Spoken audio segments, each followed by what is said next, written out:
Some people just don't know boundaries. Some mistake your silence for weakness. At work, in relationships, even out on the street. Disrespect isn't rare anymore. It's part of daily life. But what about you? How do you respond when it happens? Maybe you hold it in, maybe you explode, then regret it, or worse, maybe you get used to it. But for a Stoic man, none of these are enough. Because he's not ruled by his emotions, he leads them. He chooses how to respond. He gives things meaning. He owns not just what happens, but how he answers it. And he knows disrespect can either throw you off course or call you to lead yourself. In this video, I'll show you how to deal with disrespect in 3 major areas of modern life: work, relationships, and everyday situations. Not with anger, not by going numb, but with Stoic clarity. Inspired by the teachings of Marcus Aurelius, Epictetus, and Seneca, I'll share 9 Stoic lessons that won't just help you think like a philosopher. They'll help you stand like a warrior. Because in this world, there's nothing more powerful than a man who truly knows himself. If you're ready, let's begin. Respect isn't something you demand, it's something you reflect. In today's world, a lot of men are waiting for it to come from outside. People don't take me seriously. Women don't respect me. My boss keeps walking all over me. But from a Stoic point of view, the real question is, how do you treat yourself? Because Stoics know the outside world is a mirror. If you're inconsistent, careless, undisciplined with yourself, don't be surprised when the world treats you the same way. If you want respect, you start by respecting yourself. That doesn't mean fancy cars, big muscles, or acting tough.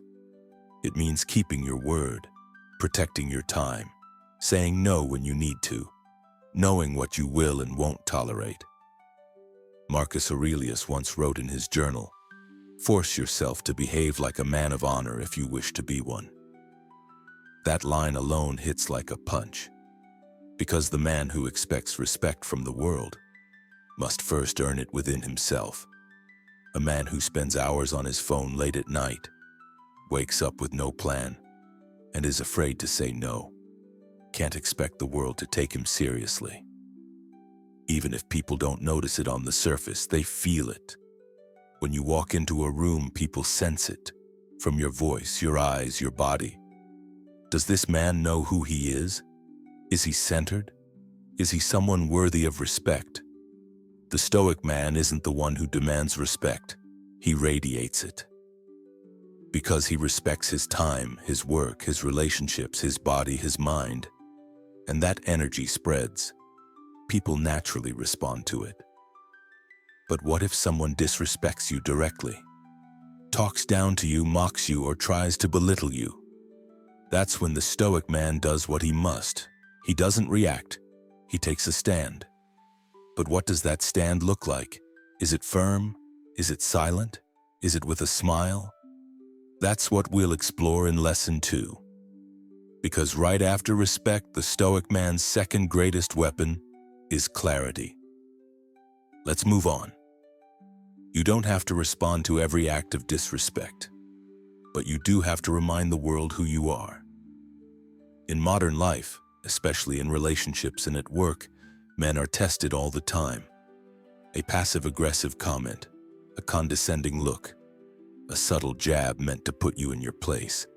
And most of the time, we feel stuck between 2 extremes. We either explode with anger, or we go silent, swallow it, and pretend it didn't happen. But the Stoic man knows a third way, combining silence with clarity. Epictetus said, "If someone treats you badly, that's their problem. You get to choose how to respond."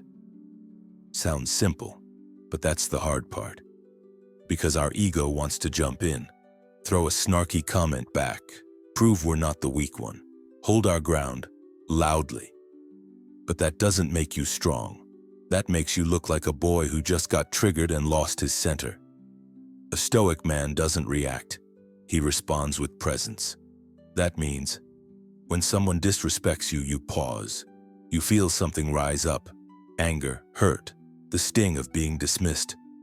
But you don't speak right away. You take a breath, because you want to own the moment, not be owned by it. Clarity doesn't always mean harsh words. Sometimes it's just a look, a calm posture, a quiet boundary.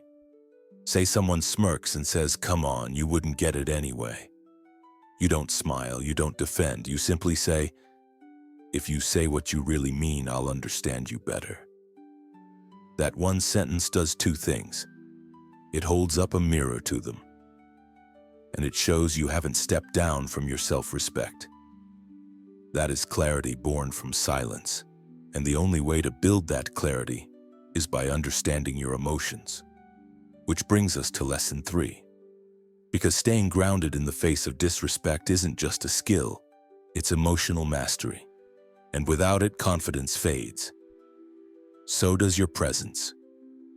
So let's move forward and talk about how to build that emotional strength step by step. One of the greatest tests for a man is learning to manage his emotions, because most of the disrespect we face out there is really just triggering the imbalance we already carry inside. Why do you get so angry when someone yells at you? Why do you instantly get defensive when your partner speaks down to you? Why do you feel worthless when someone ignores you? The answers aren't out there. They're in you. One of the core principles of Stoic philosophy is inner control. You can't control the world. You can't control what people say or how they act. But you can learn to notice what those actions stir up inside you. That's where true strength begins.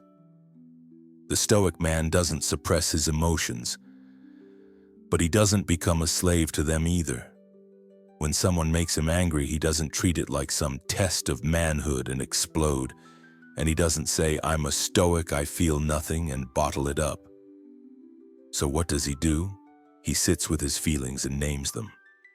I'm angry right now. Why? I feel hurt because I don't feel understood. I'm defensive because I felt unimportant. These questions sound simple, but most men go their whole lives without ever asking them. And the man who never asks them is always controlled by the outside world. If someone praises him, he feels good. If someone criticizes him, he falls apart. That's a life where your emotional power is in someone else's hands. But once a man starts naming his emotions, he starts leading them. He becomes someone who doesn't just react, he responds with direction. And this changes everything in relationships. Because when a woman sees that the man in front of her is emotionally grounded, she stops trying to fix him. She stops trying to change him. She sees a man who's aware of his feelings and takes responsibility for them. And that's what builds trust. This is why emotional awareness isn't a luxury anymore, it's a necessity for the modern man. And every act of disrespect is actually a chance to strengthen that skill. In the next lesson, we'll talk about how to turn that awareness into real action. Because noticing your emotions is the first step. But applying what you've learned is what turns you into a Stoic man. If you're ready, let's move on to lesson 4. In today's world, when someone disrespects you, maybe they mock you, belittle you, or throw a jab right to your face, an alarm goes off in your head. And that voice inside yells, "Say something. Don't let it slide. Be tough." But the Stoic man doesn't listen to that voice, because he knows winning the moment with a quick reaction can cost you the bigger battle. Seneca said, "The strongest man is the one who can control his anger." Not reacting isn't weakness. In fact, staying calm while there's a volcano erupting inside you, that's real strength. The measured man knows when to speak and when to stay silent. And that self-control is what sets you apart from the crowd. Because the world is full of guys yelling, flexing, throwing ego around. But you stay in your center. And a man who stands from his center can set boundaries without even saying a word. He gets respect just by his presence. Think of it like a test. If someone throws shade at you and you fire back right away, you've already stepped into their game. But if you pause, breathe, and think, that's when it becomes clear who's really in charge. Staying measured doesn't make you passive. It makes you deliberate. You choose when to act. And when you act, it's not a reaction. It's a stance. But what if someone keeps pushing, keeps testing your patience, crossing lines, trying to provoke you, and mistakes your calm for weakness? That's where lesson 5 comes in. Because sometimes being composed isn't enough. That's when it's time to draw clear lines.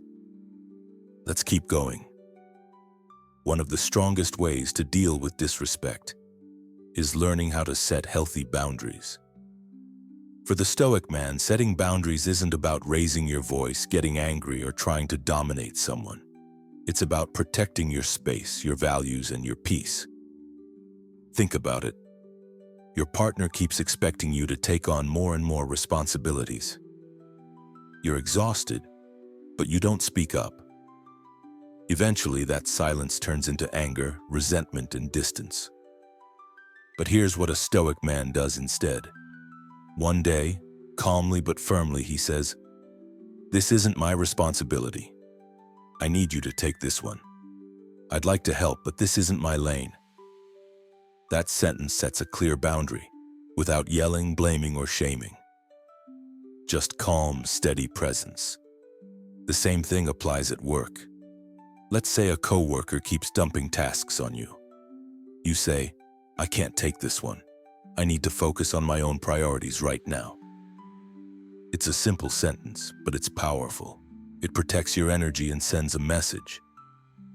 In Stoic thinking, boundaries aren't about trying to control the outside world. They're a way of protecting your inner clarity and peace. And here's the thing. When others feel that calm firmness in you, their respect for you naturally increases. But what if you've made your boundaries clear, and they still keep pushing, still trying to cross the line?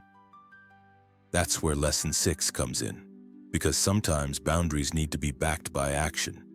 And in the next lesson, we'll talk about what true Stoic strength looks like in those moments. Let's continue. For a lot of men, setting boundaries is one thing, but what really tests your patience is when people don't respect them. That's when the Stoic man responds, not with anger, but with calm determination. As Marcus Aurelius said, "The strong man is the one who holds to his values, not his emotions." That means, when someone tries to cross your line, you don't yell, lash out, or shut down. You respond with quiet strength and unwavering clarity. Let's say in your relationship, your partner constantly questions your decisions, always expressing dissatisfaction or doubt. Here's what a Stoic man might say. "This decision mattered to me. I'd like you to understand that. But whether you do or not, this is my decision and I stand by it." That statement does two things. It shows you're not just making a choice, you're emotionally committed to it. Now let's say it's at work. Someone keeps draining your time and energy. You calmly say, "I can't take this on right now. I have priorities I need to focus on." That's it. No drama, no guilt, no debate. Just a firm boundary delivered with respect. Because the Stoic man stays composed, even in challenge. He doesn't let the pressure break him. He lets it reveal who he truly is. So, you've drawn your boundaries. You've stood your ground. Now it's time to talk about something deeper. How to build true self-respect as a Stoic man. That's coming up in lesson 7. Stick with us, we're just getting to the heart of it. For the Stoic man, self-respect isn't built on external approval. It's built on inner stability. Every act of disrespect you face out there isn't a threat. It's an opportunity to strengthen your self-respect. As Epictetus said, "It's not what others think of you that matters. It's what you think of yourself." Take a moment of conflict with your partner, for example. Let's say you feel you've been treated unfairly. Instead of jumping into defense mode, you calmly say, "I'm holding my own perspective on this. I don't need us to agree on everything." That simple line shows respect, both for yourself and for the other person. It tells them you're not basing your inner strength on their perception. Or let's say at work, your manager hits you with some harsh criticism. Instead of staying silent or reacting, you say, "I've heard the feedback. I'll take what's useful. But I also know there's nothing personal here." That sentence doesn't attack anyone, but it does protect your dignity. The Stoic man never abandons his self-respect, not even when challenged. He knows that staying true to yourself is worth more than winning anyone's approval. So, you've built your self-respect. You've drawn your lines. But what about your emotions? How do you manage them without being ruled by them? That's what we'll explore in Lesson 8, how to build a healthy relationship with your emotions. Let's keep going. For the Stoic man, emotions aren't the enemy. They're the compass for your inner journey. Anger, hurt, disappointment. These feelings don't make you weak, they make you human. Trying to suppress or ignore them only takes you further from yourself. As Seneca put it, emotions grow when they're suppressed, but when they're seen, they begin to dissolve. In modern life, this shows up all the time. Maybe your partner has been ignoring you. Days without a word. Part of you wants to explode, flood their phone with messages, or at work someone disrespects you. You feel your pride take a hit. That's the moment when the Stoic man takes a breath.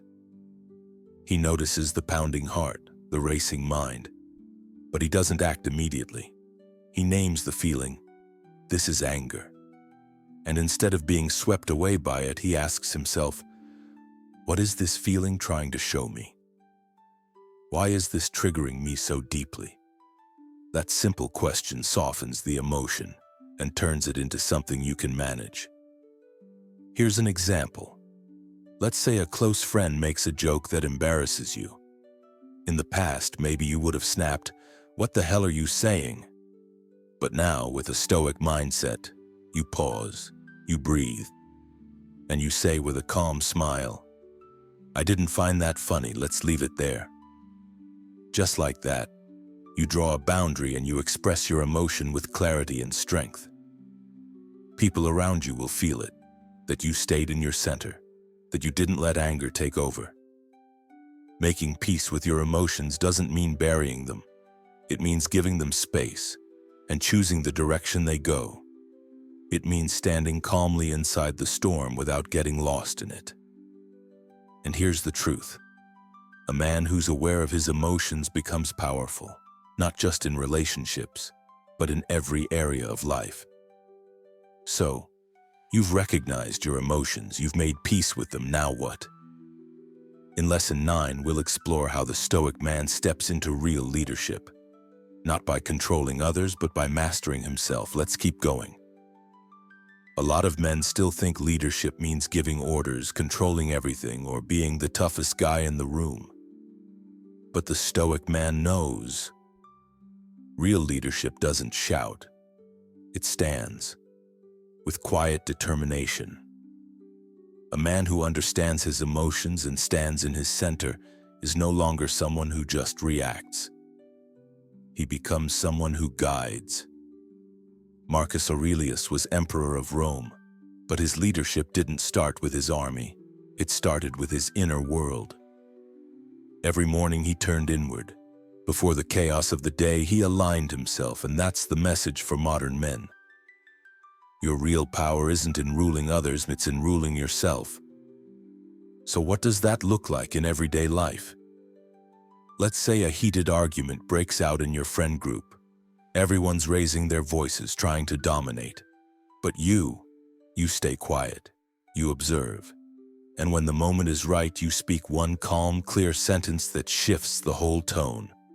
That's leadership. Or maybe your partner is in an emotional storm, and instead of drowning in it with her, you stay present, grounded, by her side. That's leadership. Or in your family when panic spreads and things feel chaotic, you look them in the eye and say, "We'll get through this together." Even that one sentence can shift the whole energy of the room. Because true leadership doesn't come from how much you know. It comes from who you are. And for the Stoic man, being a leader means being the calm in the storm. You don't have to shout to be heard, but your center must be steady. Everything we've talked about in this video, understanding your emotions, setting boundaries, practicing restraint, holding self-respect, it all leads to this: quiet, clear, deep leadership. And this kind of leadership shows up everywhere, not just at work, not just in your relationship, but in every part of your life. You've now learned the 9 Stoic lessons. So what's next? Now we talk about how to turn that wisdom into sustainable strength. Because real Stoic transformation begins with practice. Let's move into the final chapter. If you've made it this far, if you've watched this video all the way to the end, know this: it's not a small thing. It means you're no longer just going through the motions. You're stepping into a new kind of responsibility, a new definition of masculinity, a new search for inner leadership. We talked about 9 Stoic lessons for dealing with disrespect, but they all pointed to the same truth. A man who masters himself won't be crushed by the chaos around him, because he knows where he stands, on the inside. These lessons aren't just information. Each one is a call, a morning ritual, a mindset shift, a boundary drawn, and most of all, a quiet but steady way of saying, "I'm here." And yes, some people won't get it. Some may even mock your path. But as you change from within, your presence in this world changes too. The Stoic man doesn't try to prove himself. He teaches by being. This video wasn't just a list of solutions, it was a reminder. A man is only as strong against the world as he is steady within himself. And if you want to keep walking this path, you don't have to walk it alone. This channel is a space for men who live with a Stoic presence. So subscribe, leave a comment, share this video. Because this isn't just your journey, it's ours. And if even one sentence, one idea, one step in this video helped you, then take a moment to thank yourself. Because you are the one who started this change, and if you're in your center, you're already in the right place.